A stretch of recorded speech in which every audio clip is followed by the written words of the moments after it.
Thinking about moving to the Twin Cities, Minneapolis versus St. Paul, which city is right for you? When comparing Minneapolis versus St. Paul, there are several key factors that you should think about: home, prices, education, things to do, and transportation. As of January 2025, home prices in Minneapolis for a median price home start at $330,000. That's a 10% increase from 2024. In contrast, St. Paul offers more affordable housing, and their median sales price starts at $281,400. Next is education. The schools in both cities have strong reputations and have both private and charter opportunities. Next, we talk about activities and lifestyle. Minneapolis is known for its vibrant arts and music scene, numerous lakes, and parks. And St. Paul, on the other hand, has more of a historical ambiance and well-preserved architecture and a variety of museums. Both cities have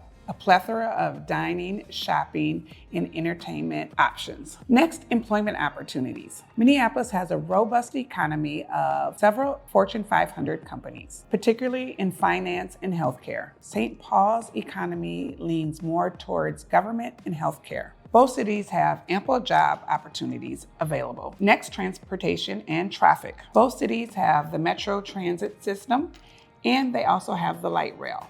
What's nice about Minneapolis is you can take the light rail to St. Paul, you can go to the Mall of America, you can go to the airport, which is very appealing for those who don't want to drive by car. So let's talk about housing next. 3 sought-after neighborhoods in Minneapolis are the Uptown area, the North Loop area, and Linden Hills. In St. Paul, the 3 most popular neighborhoods are the Matt Groveland area, the Highland Park area, and the Lower Town area. Both have great options available. I do think Minneapolis is going to be a more hip and faster pace versus St. Paul is going to be slower, a little slower pace.